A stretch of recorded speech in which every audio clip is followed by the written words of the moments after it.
Okay. Some of my Jewish friends objected to what I said during the last lecture. Okay, Asaf is my friend, he's Jew, and he objected. So, not just him, said that, Alex, you make these false accusations, they are not based on anything, and why do you even need to talk about things like that? I'm summarizing. This is not just your position. So I have to give a summary of things. First of all, let me explain why I must talk about it. You see, we cannot possibly understand the history of the Western civilization without understanding Christianity, its impossibility, yes? And you cannot understand Christianity unless we understand why it exists. Why is it not just a Jewish sect, but a separate religion? It's a foundational thing. This is why I had to talk about it. So let us look at some objections. And again, I have to summarize them broadly. Some people say that, Alex, Rabbinical Judaism did not reject Jesus. There are many things in Talmud which are quite consistent with Christianity, and it's basically totally unfair characterization. I was not talking about wonderful things in Talmud, which do exist. Some of you might remember that I systematically encouraged people in the class to read Talmud. It's very important text. But we're not talking about what Talmud contains. It's a huge book, contains very many different things. We're talking about the attitude of Rabbinical Judaism to Jesus Christ. Because you see, Christianity is not just, and we have a major problem right now.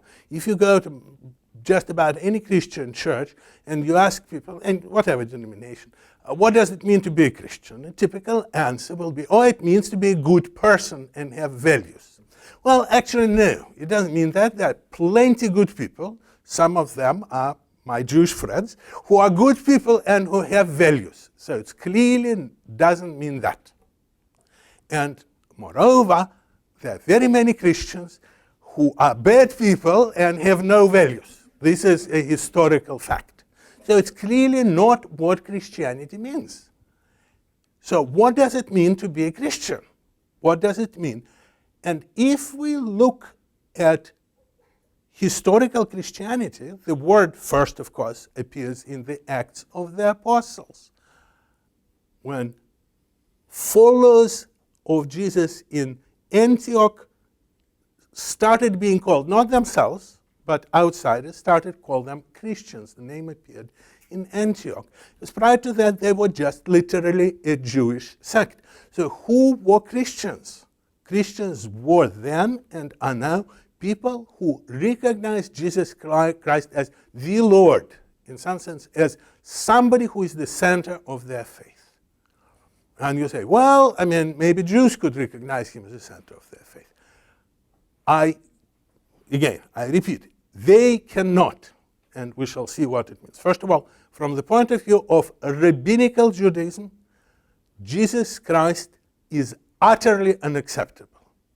Let us look at the reference. People say, oh, but you cannot validate what you say. Yes, I can.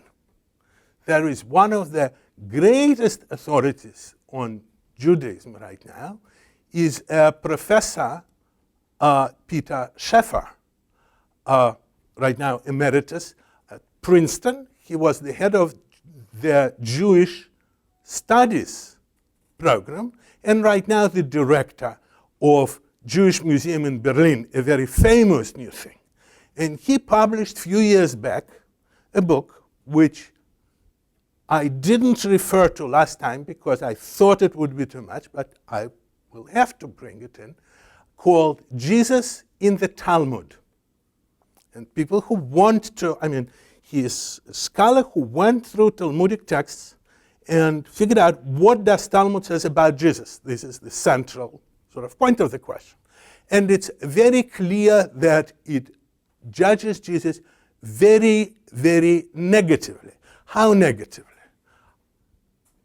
I cannot avoid giving a very short summary from there. It basically says that Jesus of Nazareth is going to spend eternity in boiling excrement.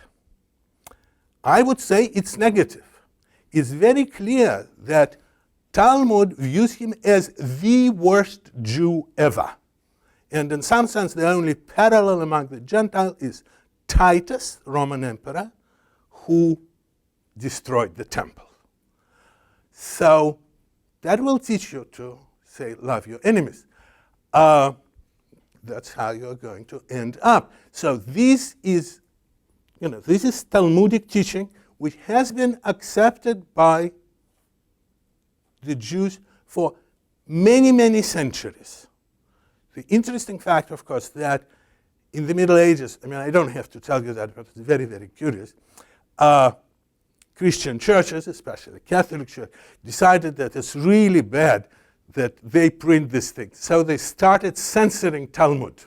So the certain edition, printed edition of Talmud, these things were expunged. I think it was a terrible mistake and stupid action on church bureaucrats. Church bureaucrats could be, terrible, very, very stupid, almost as stupid as corporate bureaucrats. But, it's they thought that somehow removing negative statements about Jesus from Talmud will save I don't know what. Amazingly enough, they did not remove the negative statements about Jesus made by Jewish authorities from the New Testament. So the most clear things, of course, appear in the New Testament. Now, obviously, when Christianity appeared, not all the Jews were against. There were clearly some Jews who fought for it. Some even learned and influential Jews. Of course, they were a minority, and of course, some of them had to hide their beliefs. But somewhere around the year 90, there was a famous Jewish council. We don't really know how it happened. In Jamnia, Yavne in Hebrew, where all the rabbis came and decided to build the wall around the Torah, but the specific task was to get rid of Christians, because you see, Christians were attending synagogues. They didn't view themselves yet as a separate religion. They would, on Sabbath, they would go to synagogue. Then the next day, happens to be Sunday, they'll do their Christian thing. But many of them literally kept, so there was an important thing to throw them out. And that was a major thing. It was not like now, if they throw someone out of the synagogue, you go to another synagogue or you don't go to a synagogue. You lost all legal protection. You had to belong. If you did not belong, there was this Roman government guys who would get rid of you.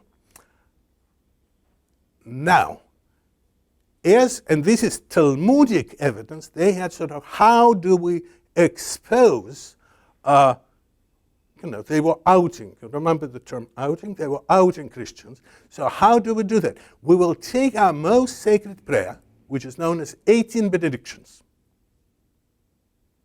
and we will insert a new benediction. If you read, this is a prayer, every observant Jew from that point till now has to recite 3 times a day, and the obligation is stricter than the recitation of Shema, for those of you who know, because it applies to women also and to children. At least so Talmud teaches that.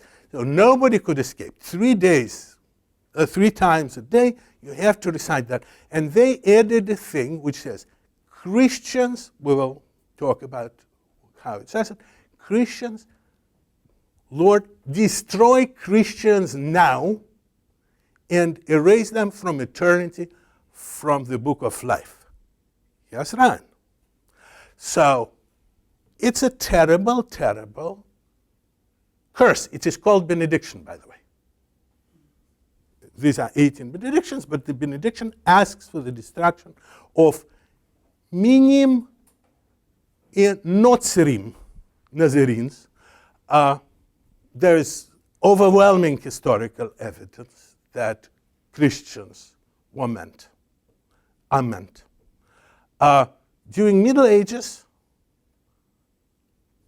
the Christian church bureaucrats decided to edit Jewish prayer books to change this curse. So then eventually only now sort of Orthodox Jews managed to reconstruct the original curse. But this particular curse always meant to be Christians. There's overwhelming evidence that that was the target.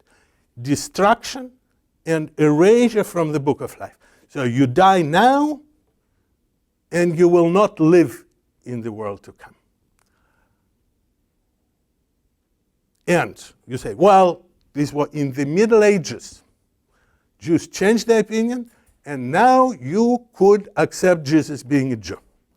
And people say there is nothing, some people, which specifically about Christianity in Israeli law. So I have to disagree. I have to quote Israeli Supreme Court of, as we say there, December 27th, 1989. It might be 26. We might not have copied correctly the date.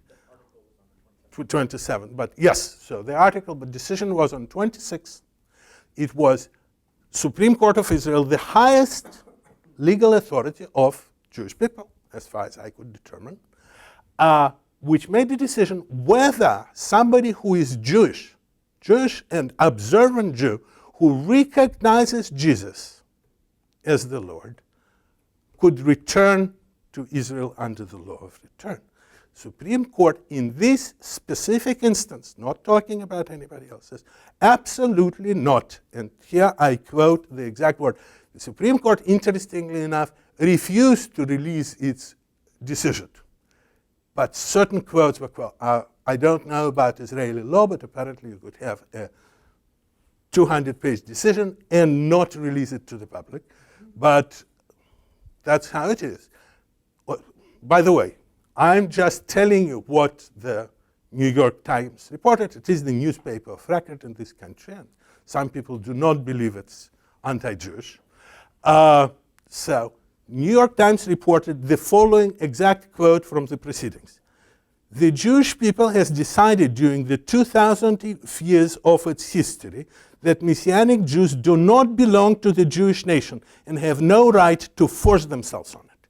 You are out and stay out. The moment you recognize Jesus, you have no right.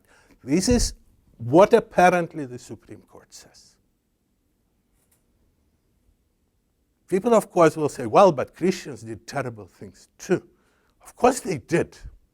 But this is not the issue we're discussing. Like, if I do something bad, I cannot just say, well, Paul did something much worse. I have to sort of, moreover, I'm not claiming that the total absolute rejection of Jesus is wrong. Yes, from my point of view, it's wrong, but historically, maybe it's the right thing for the Jews. But we have to recognize that that's what the Judaism, rabbinical Judaism, historical Judaism, stands for. These are not just invention of some anti-Semitic preachers. Okay. I have to acknowledge terrible, terrible persecution Christians inflicted on the Jews. And people say, oh, Hitler. Well, Hitler was not a Christian, actually. What he did is abominable. Some Christians participated in that, no question about it.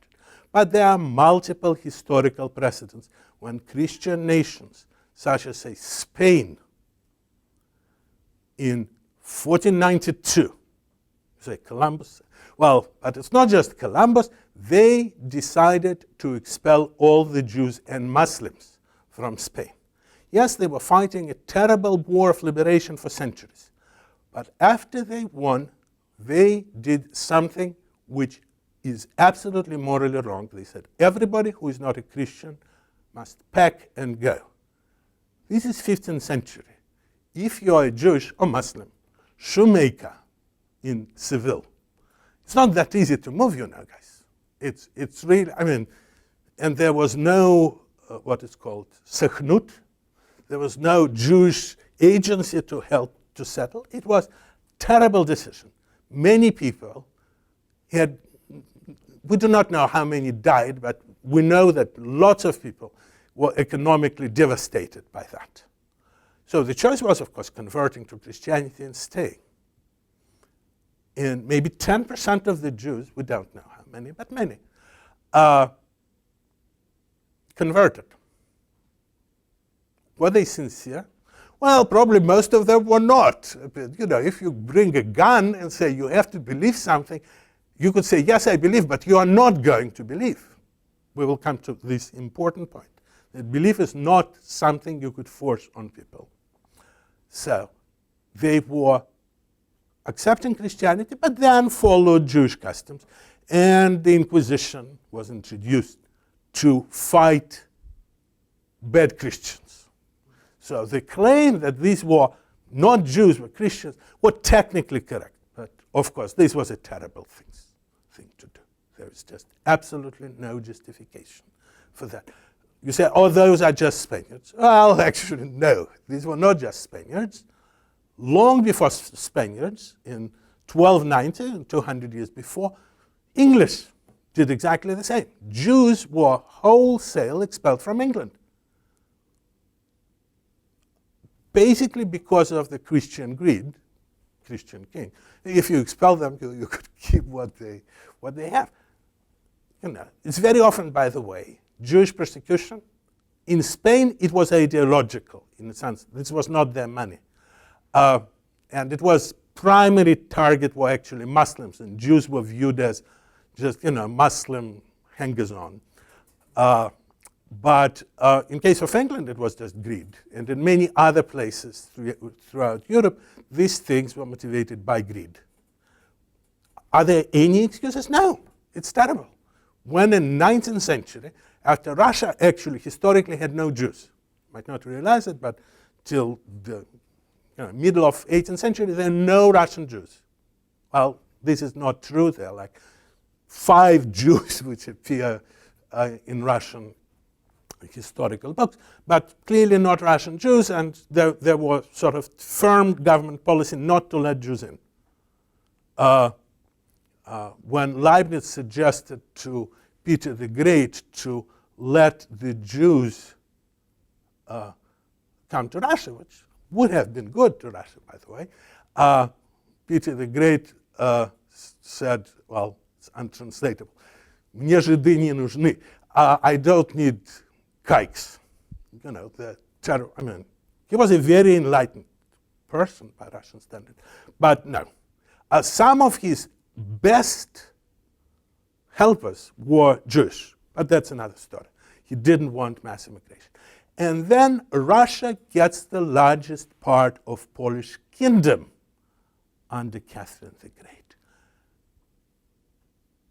And while doing it, it gets 80% of Jews in the world, because most Jews, Poland, believe it or not, was the best place for Jews to be.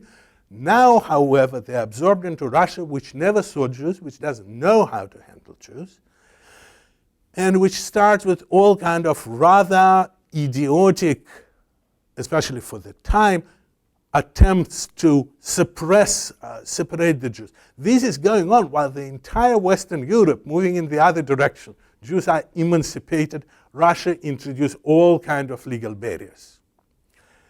And then toward the end of 19th century, there is sort of, starting about 1880, there's terrible sort of sequence of, some of you might know the term, pogrom, lynching of Jews, rather terrible. You know, it's hard to determine whether like the government was behind it. The government was not stopping it.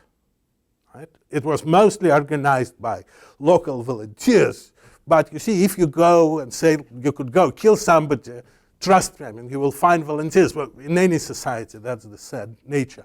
So we need police to stop that.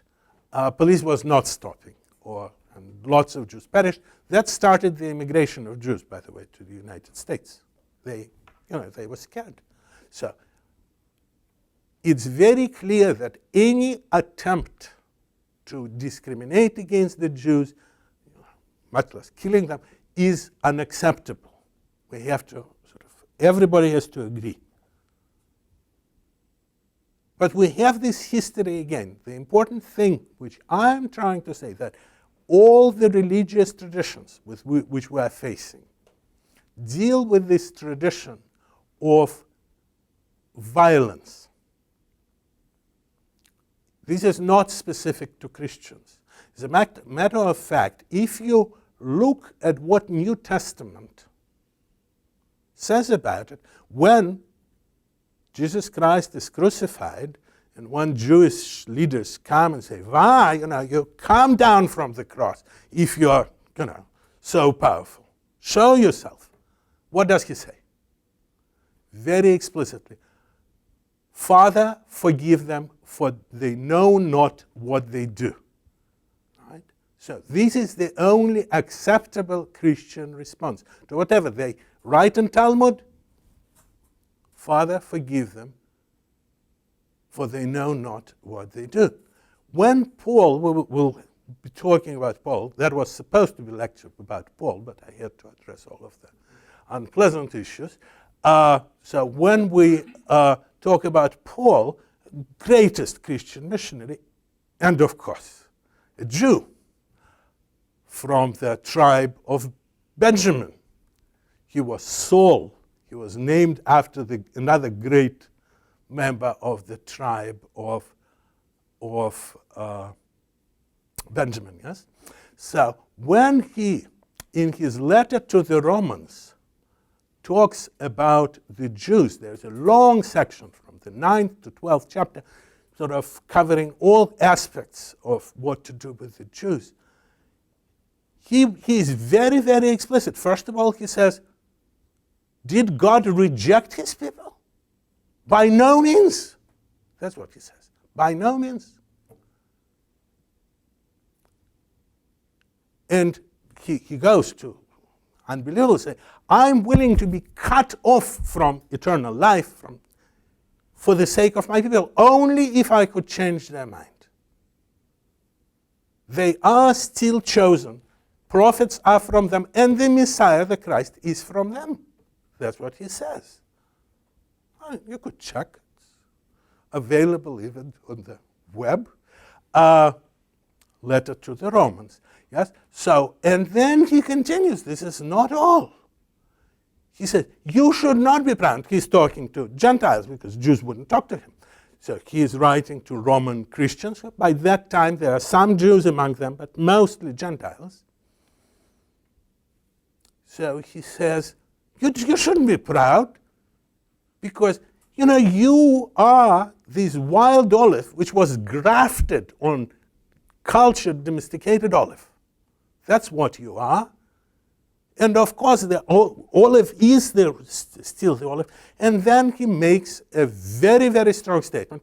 He says, and we could interpret it whichever way we like, but that's what he wrote, all Israel will be saved.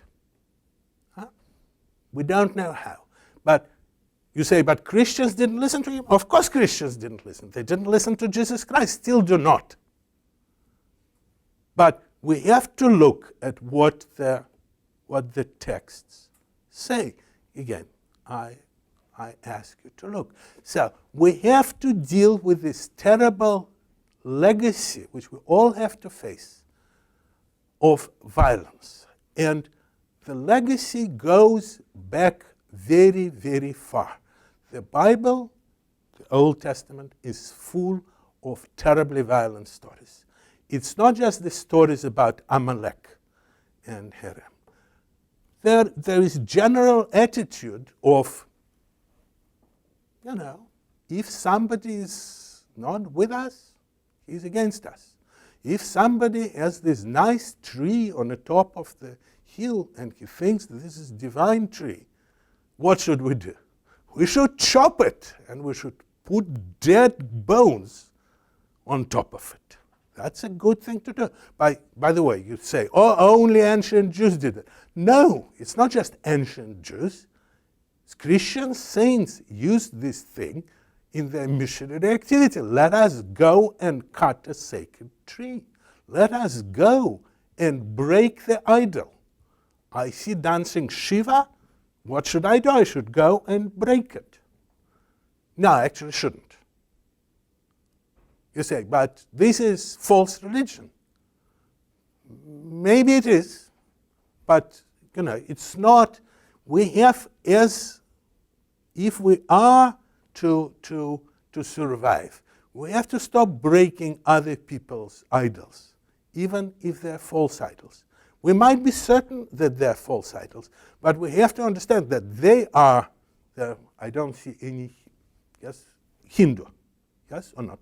Okay, so there are some people who actually worship it. Are they bad people? No, they're not bad people. Are they sincere people? Yes, they're sincere people. Is it likely that somehow when they pray to Shiva or Krishna, whatever, or Ganesha, that their prayers go to one God, the creator of heaven and earth? I don't know, but it's possible. I cannot know. It's not up to me to figure out whether prayers go to God or not. It's up to him. Right? And it's very clear that Hindus have a great religious tradition. There are many holy people among them. Again, people ask me, I don't know what the word holiness means. Well, when you meet somebody who is holy, you would. And these are people who somehow are centered on some other reality. And there's clearly, we find holy people among the Jews. I never met Rebbe Schneerson, but I had a couple of indirect interactions with him. And from these interactions, I thought he was a holy man. This is one of the most famous Jewish rabbis, and a very, very, beyond orthodox Hasidic Jew.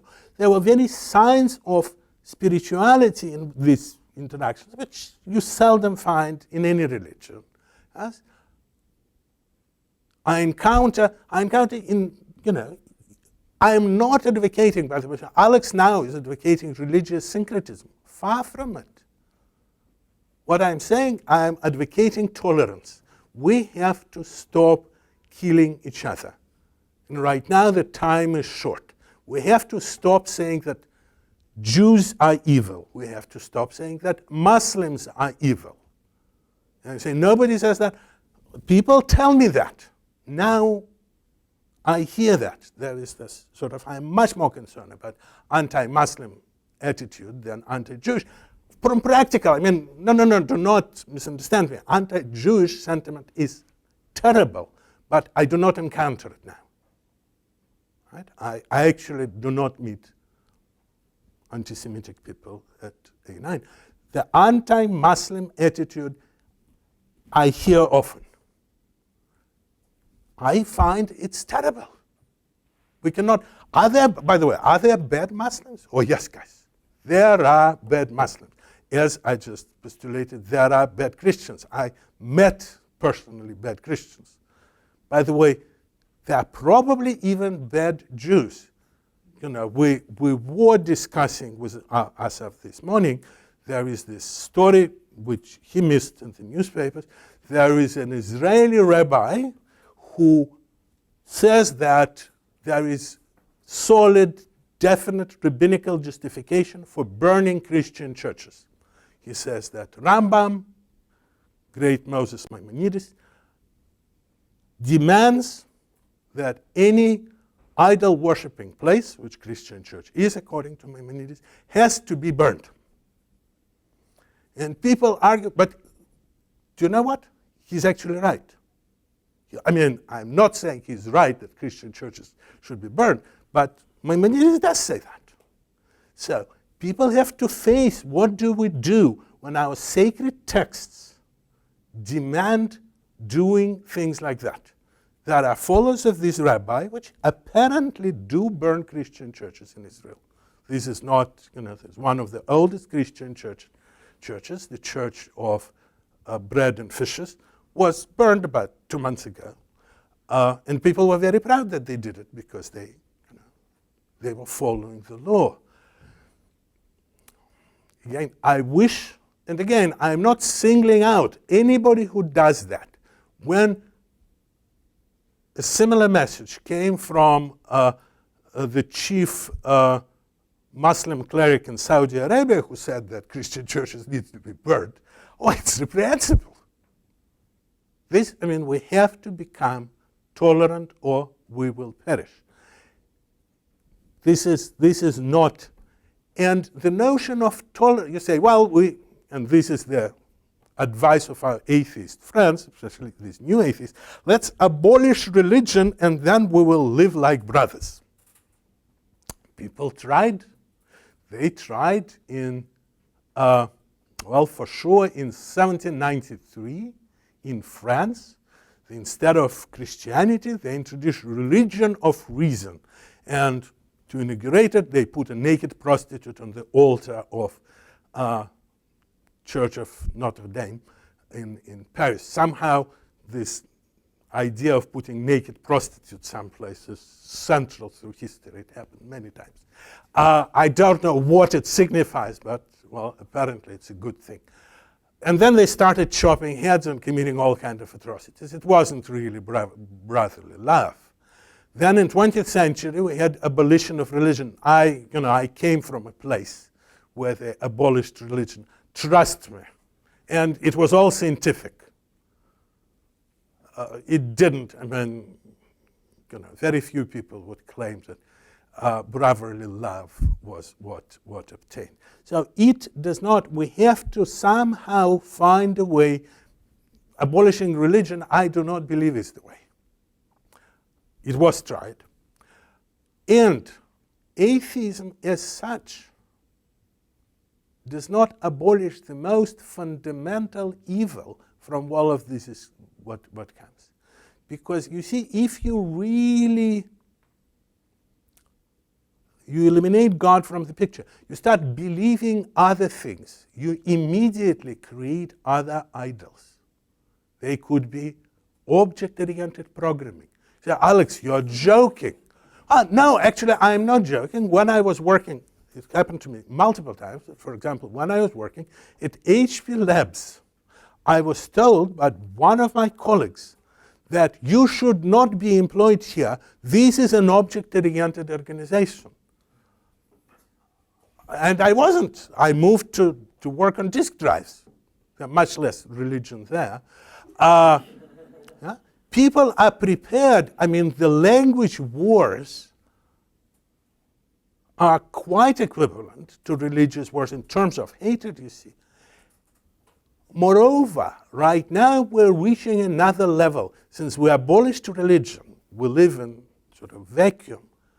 Our environments become automatically religious. Right? When I came to the United States in the 70s, I worked for General Electric, large, big, very capitalist company. I didn't have to believe anything. I could be a Christian and work for General Electric. I didn't have to believe that General Electric was good and does no evil. This is modern. This is only now a condition of employment is to believe that your corporate goals are basically to do good and to do no evil.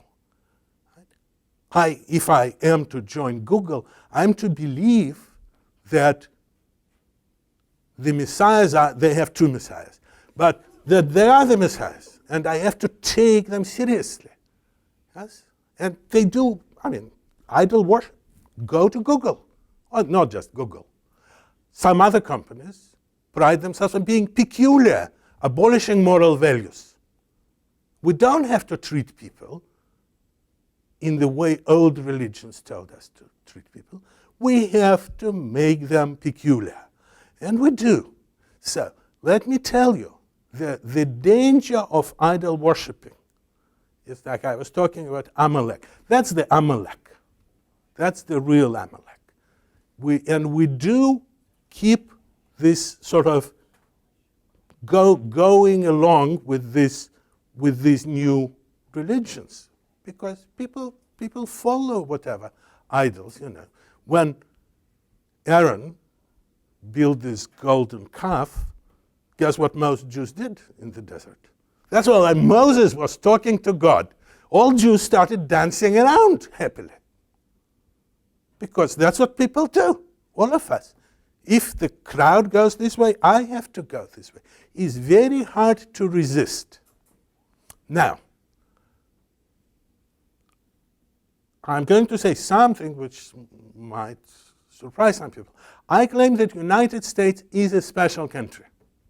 You heard many anti-American remarks, seemingly from me here, but they were not anti-American. They were against certain view of Americanism, of equating Americanism or United States with wild, uncontrolled capitalism. United States had multiple traditions. It has tradition of fanatical, puritanical intolerance. But it also the first country which embraced, step by step, greater and greater tolerance. Some of you might know about one of the greatest founding fathers, Benjamin Franklin. And the remarkable thing about him was that when they decided to build, there was a problem in Philadelphia, they didn't have churches for all the denominations which existed, so some people had no place to worship. They had to go in the field. When Wakefield, the great American evangelist, comes to Philadelphia, no church would let him in. So they decided to build a church where every denomination could go worship. And some people say, yeah, every denomination, but not Catholics. They were sort of self-evident. And Franklin said, yes, Catholics too. And then he pronounced wonderful words, which I repeat time and time again through my life.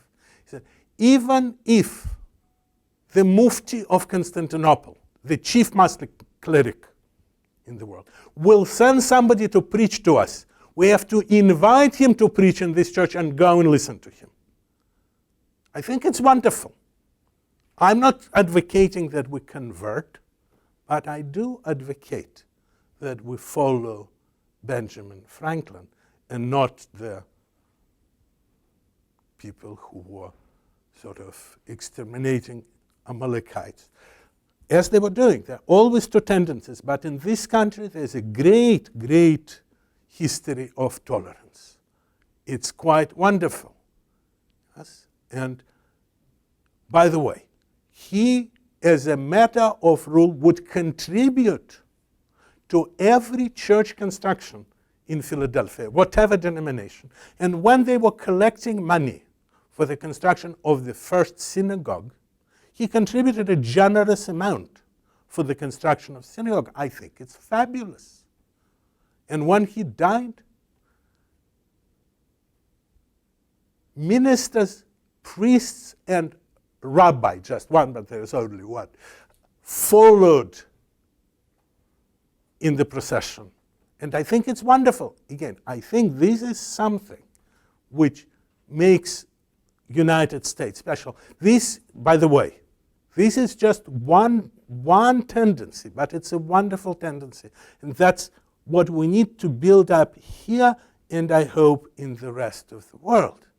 Because without tolerance, we'll get to the Jews and Christians later. But this lecture, I wanted to talk about just this special subject. We have to learn to tolerate each other. By the way, people say, well, we're very tolerant. Right now, the tolerance is very frequently confused with political correctness, meaning we're not to talk about religion. We're not to mention anything. Yes, this is wrong. We have to learn to talk to each other. Like, again, I was very inspired by Asif this morning. We had a very nice, did we have a nice conversation? He agrees. We had a nice conversation. Yes? Because we try to communicate, we try to understand each other instead of trying to judge each other. So there is some hope, but it's a struggle, and we have to fight mostly ourselves. It's not the other side I have to fight. It's me I have to fight. So this is the sort of, I apologize for bringing this lecture on tolerance. This is, by the way, the title of the lecture, Tolerance. But I thought it's an important thing. I thought that I have to make myself clear. But it does not mean that, when we go, I will be pointing, we're going through many centuries. I still have, believe it or not, 14 lectures. So I'm going to talk about many atrocities. Jews will not be instigators of most of them. Trust me. So I'll have to criticize right now mostly Christians, since, from that point on, Europe becomes Christian, and Christians become the actors, and therefore they do lots of bad things. Some good, we'll talk about them too. But, we have to, whatever we do, we first of all have to be honest, and then we have to be tolerant.